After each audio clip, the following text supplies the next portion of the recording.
Welcome, everybody, to Dead Talk Live. Today, we have something we've never really done before. We are talking to a film critic. I want to welcome Martin Carr, who is a Rotten Tomatoes certified film and TV critic, to our show. Martin, thank you for joining us today. How are you doing? I'm very good, John. Thank you for inviting me in on the show, and I'm looking forward to having a chat. It's nice to have someone else ask me questions for a change. You know, I This is going to be interesting because you and I are sort of in the same field with me in this show, and we're in the business of providing publicity. Mm. Whether in your respect as a critic, whether you like a project or don't like a project, it's all publicity in the end. And whether it's a negative review or a positive review, it really does have a positive outcome for everybody involved. So before we get started, tell us first, how did you get involved in writing? I guess maybe I started watching films. I'm slightly older than some, so I started around the explosion of the VHS video market back in the 80s. I was about 10, maybe 11. And I just got swept up with the whole having your cinema in your front room and being able to essentially have access to films which you wouldn't otherwise have. Exactly. And it sort of became an obsession, and it sort of tended to take over things. And this is more of an extension of that, I guess. And a lot of people don't know this, but when VHS won the VHS Betamax Wars, where a lot of people are like, what Mm. the hell is that? But anyway, when a movie came out from theater to VHS release, it was $100. That's how Mm. crazy it was. It was like $100 here in the United States to buy a film newly released on VHS. Now, as I mentioned, you are a certified Rotten Tomatoes critic. A lot of people, Mm. when they go to Rotten Tomatoes, which is like the number one site for reviews, they will read reviews, but they don't really know what goes behind their selection of someone to become a certified Rotten Tomatoes reviewer. They have Mm. really strict standards in place, which a lot of people don't know about. So, why don't you tell our audience what those standards are and how difficult is it to become a Rotten Tomatoes critic? So I mean, I had to look this up because I was looking at the critical criteria some years ago. Um, so they've got four standards. They have insight, which is it's to do with it's to do, I think, with like the quality of the content in terms of have you got a distinctive voice, Yeah, and have you got a certain perspective, and it's sort of about having a measured and sort of knowledgeable perspective on a film or a television show. yeah. um you also have audience, so what they want is somebody who writes reviews to have the widest possible audience in terms of their content can get to, in terms of their opinion can maybe can maybe influence people. And then obviously you have the others, which are more to do with the discipline of writing and Hmm. watching films, which is to do with quality, which comes down to your grammar, your structure, your syntax, your knowledge of English, and how you incorporate that into a review in terms of, shall we say, when you're writing Yeah. and how you go about researching stuff. Eh, And then obviously the final one is dedication. Are you consistent? Do you consistently review for different publications? If so, what are they? And do you fit in with the other team, with the other team players, which everybody on the site is, I assume, is viewed in the same way. yeah, and anybody out there who wants to become a film television critic, you can't just start writing and have your articles picked up and posted on an online publication, and then after a month apply to become a certified critic on Rotten Tomatoes. You have to do it, I believe, for a minimum of 2 years. So You you, do, yeah. yeah, you definitely have to have the work behind you, and it does take dedication. You got to put to Mm. work, you got to rough it out, and then you apply and hopefully get in. Now, you do both film and television. When you're Mm. doing, whether it's a film or a brand new television show, do you employ different criteria for those two? I guess you do. It because they are essentially, although the gap between television and film is has sort of got slightly closer together these days. In terms, I think that's down to production values and down to the storytelling. So you have film and television, as I say, they're close together. But for myself, yeah, TV, it's what's the easiest way to describe it? I guess I research things the same way anyone else does. So I will, when it comes to film, I will look at the director, I'll look at the stars, I'll look at what people have done previously. I will see if it's engaging, if it's interesting to me. I mean, ultimately, it has to engage me. I can't do anything which is boring. I wouldn't do anything just for the money, because that's not why I do it. No. Television is more of a commitment because obviously it's longer. Films are inevitably they max out. Well, I believe The Irishman is about 3.5 hours, but most of them are about an hour and 40 minutes. So it's a lesser commitment in terms of watching, whereas a television show can be up to 10 hours long, and it really does require a different skill set, I think, and it requires more brevity, but still getting the same depth of knowledge and sort of insight across. Whereas a film, as I say, you can reflect on what other films the director has done, what other films the stars have been in, and maybe incorporate that in terms of characters they've created in the past. So there's lots of little things. Like take what they've done in their past, whether it's a director or an actor, and compare it to that body of work that you are currently reviewing. Now, not everybody's going to agree. So there are almost all the times when you're writing a review, there's going to be X amount of people who have a differing opinion than yours.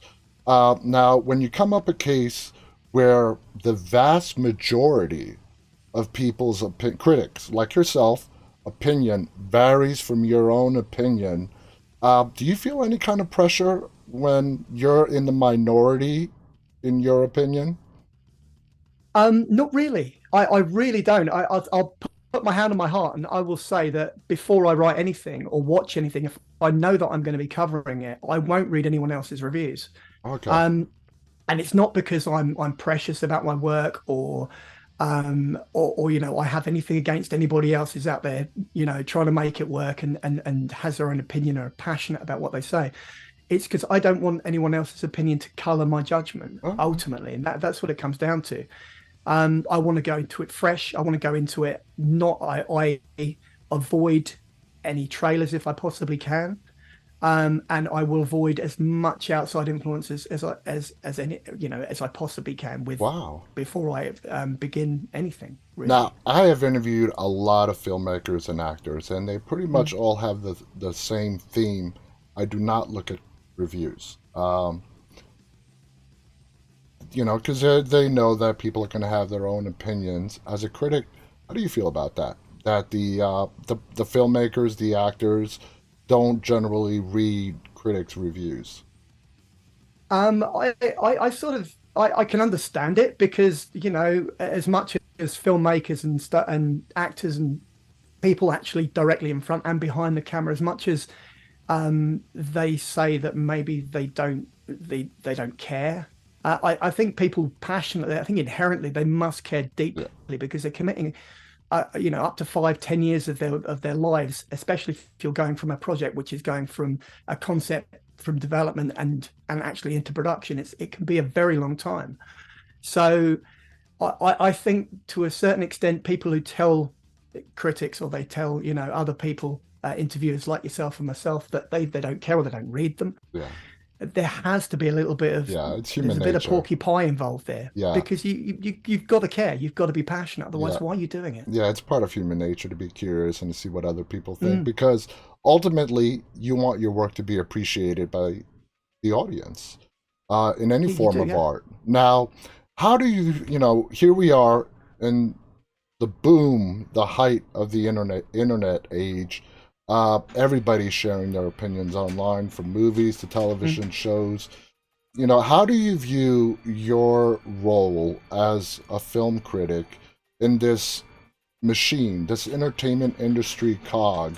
How do you view, because you are a part of the entertainment industry, all right?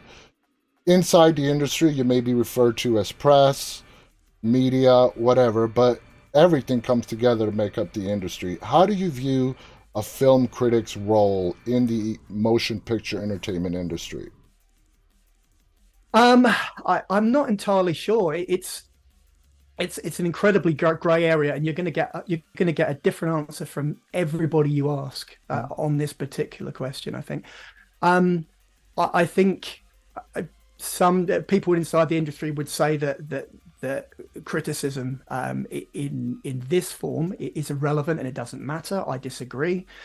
I think I think critics or journalists or whatever name you want to put us under in terms of an umbrella. I think our opinions are as valuable as we want to make them. I think there's no denying if you look on any, you look at the amount of entertainment websites, you look at the amount of business which is driven through criticism, the amount of literature that gets published in the name of criticism, the amount of universities, colleges, schools that create works and academic works, and this incorporates such a wide gamut of different disciplines, and also it can't, especially as you know, the amount of effort, the amount of work, the amount of discipline and dedication it takes to actually get to even my position, to my point, and I'm nowhere near where I would like to be, because we're never as good as we want to be, right? Exactly. I think you can't say that doesn't matter. You can't say that it's not an important part of the industry, because PRs reach out to us all the time. They offer us stuff, and we're reliant on them. They're reliant on us, and the industry is reliant as a whole on the opinion. They need to have positive and passionate opinions out there. Otherwise, they're never going to put bums on seats and never going to get box office. Exactly. My personal belief is, when it comes to public relations, and you and I deal with PR people all day, every day. Yeah, you promote a project, a film, a television show, whatever. You get the interviews, you watch it. We get screeners, we get to see stuff before it hits the general public. And, we share our opinions. In my case, I do interviews, you do reviews. How impactful do you think film critic reviews are for, let's say, an opening weekend to a film? Do they make a noticeable difference being in this industry for as long as you have, or do they have little impact? Again, that's a difficult one. It is a difficult one, but thank you for asking. Honestly, I don't think it makes as much of a difference as maybe it used to. Yeah. I think because there's such a proliferation of information on the internet, and there's so many different opinions out there from people who obviously run professional sites and make it their business to be part of the industry, and everybody else. There are so many voices shouting so loudly that to try and say that it has as much impact as it once did, I think would be short-sighted. I unfortunately, I think so much of the movie business is down to numbers. It's down to corporate decision making. Obviously it has to be, but also, you build you have your fan bases, which the obvious example is the MCU. Yeah. And people will go and see those films irrespective of what someone may write, what someone may say, and the PR machine which surrounds it. Where it does make a difference, I think, more noticeably is around the festival circuit, where you've got Sundance and you've got Tribeca and you have London Film Festival. At the moment, you've got the Cannes Film Festival going on. Yeah. I think it's more important and more impactful for maybe small indie dramas and films which otherwise wouldn't get a large audience. Those are that's where a critical voice, which has an opinion and has a perspective and can back it up with knowledge which matters, I think that's where it makes a real difference I in completely the agree industry. with I you. think the tentpole stuff, maybe not so much. I completely agree with you. When it comes to like the MCU, like you mentioned, what reviewers say, the movie's going to make its hundreds of millions of dollars, regardless of how much, promotion goes into it. But when it comes to the independent film industry, they are reliant on PR, on reviews, Mm. negative or positive. It doesn't matter. They are reliant Yeah, that's on true. on reviews. Now, people might be surprised to know not every film out there has a review on Rotten Tomatoes, for example. When it comes to you, what are some of the personal criteria you use to decide whether, you know what, this film is not even worthy of a review? With with me, it comes down to not so much time, but I need to be grabbed by the subject. Mm-hmm. I need to be maybe it's a sophomore effort from a debut director. Um, maybe it's a different way of approaching a certain genre or a certain subject. Um, it could be the trailer. I know I said I stayed away from trailers, Mm-hmm. um, which is which is true in the main. I stay away from the mainstream stuff. But if I see an indie film or I see some buzz around an indie project, I will, I'll search it out. I'll campaign to do it. I did that for Coda, which obviously it made a bit of Oh a yeah, splash a few years ago at the Sundance Festival. big yeah. Um, and also I watched After Sun, which is London Film Festival, Mm-hmm. and that was they were amazing films.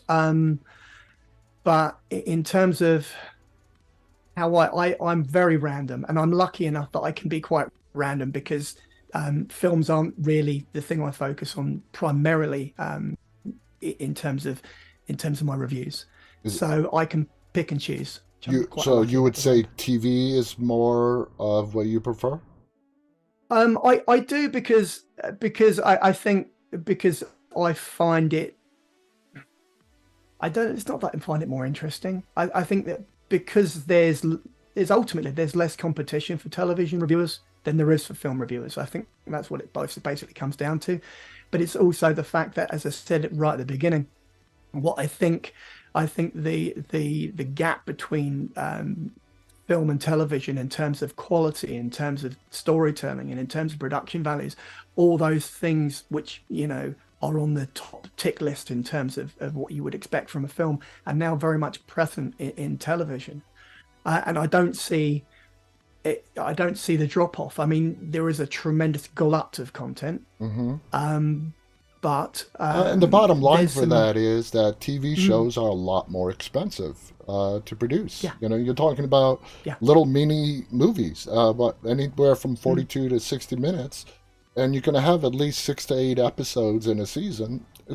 It's beyond the reach of the independent filmmaker right now. It is an interesting point. I read somewhere. In fact, I read several places. Prime Video just released Citadel, which is making a Hmm. big splash because it's Yeah. executive produced by the Russo brothers.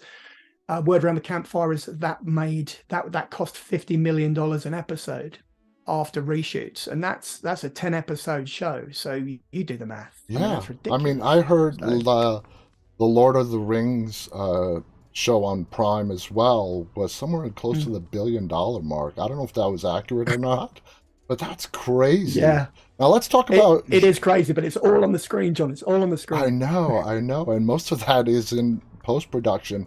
Let's talk about genres, okay? Mm. Everyone has their favorite genre that they appreciate more than other genres.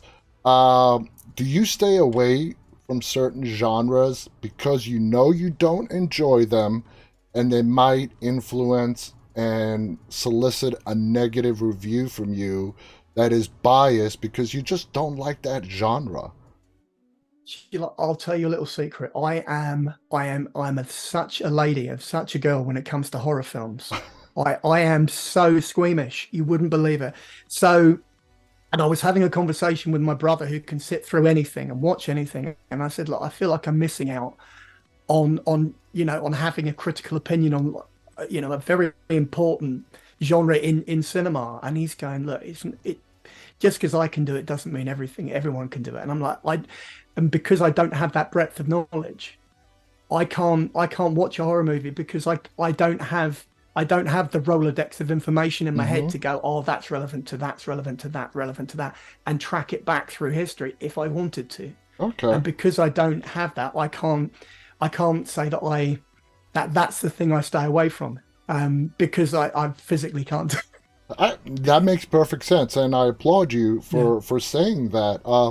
Horror is at a real high right now, and it has been since, I mean, COVID. COVID, surprisingly, when COVID hit, uh, horror viewership skyrocketed for some reason. You would think it would, go down. It didn't. It Mm. skyrocketed.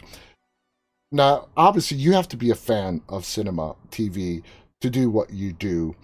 Yeah. Is there a way that you remove the fan aspect and try to be as objective as possible when you're doing a review? Yeah, well, the thing is, it's funny. I'm not a fan of any one. Like, again, go back to the MCU. I'm not a fan of superhero movies, which people will argue maybe they're not superhero movies. If you want to go into the subtext, another conversation, another time. Um, but yeah, there's it's nothing there's nothing. Sorry, I've completely lost my train of thought. Can you repeat the question? Sorry. No, no, no problem. It's about how do you remove the fan aspect when you're watching a film. Let's say you said you're not Yeah. a big fan of superhero movies.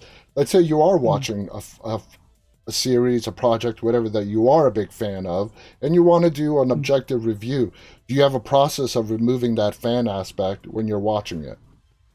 Yeah, absolutely. I mean, for me, it's about the technical stuff. So I know about screenplays, I know about story, I know about characters. I know I've watched enough bad films to know what a good film looks like, and that's something else which is really important. I think you need to go and watch.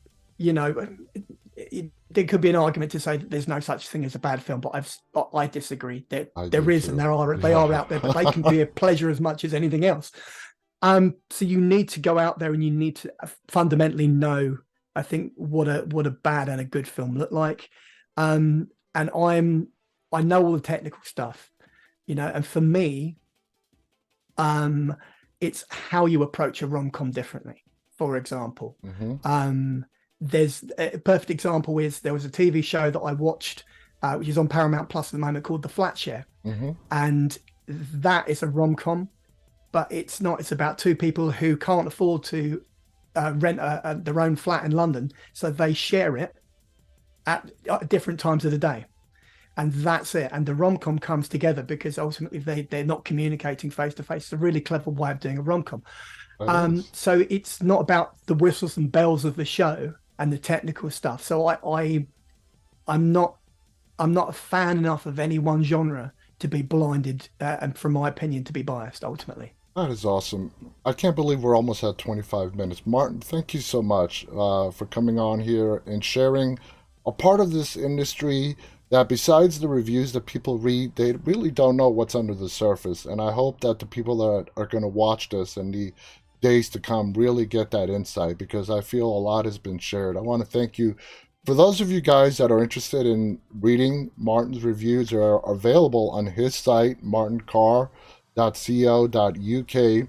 His reviews are also on major publications like We Got This Covered, and it's also on, we have some of his stuff on our publication, Dead Talk News, and a lot of other publications. So his work is out there. Check it out. You can see it all on his website. Martin, I want to thank you so much. Thank you for doing what you do. I want to thank our audience, those of you who are tuning in this afternoon, if you're in the U.S., and the majority of you who'll be watching this later on. Martin, thank you again on behalf of Martin and myself. Stay safe, good afternoon, and stay walking. Bye, everybody.